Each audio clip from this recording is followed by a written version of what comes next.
Kusad gani sa sanrang mga relief operations for let's say outreach program nila na they are from Manila. Ang nagkaroon sila ng nag-effort sila pumunta dito. You see, nakabike lang sila. Naka-motorbike lang sila all the way from Manila just to give them their early Christmas gift to all of us. Let's give them our appreciation and thanks na pinangungunahan po nila Ma'am Edna Rentosa na ang asawa niya kapatid ni Erwin na taga dito rin sa atin.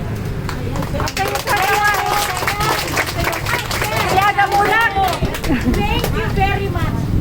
In behalf of the people of Ilawag Norte, lalo na kami mga recipients natin ngayon, pinapaabot po namin sa inyo ang aming taus-pusong pagpapasalamat. And God bless us all. And more power po sa mga Lawrence Academy. Ang Diyos na lang po, si Lord na lang po ang bahalang magbalik sa inyo in return for all your good deeds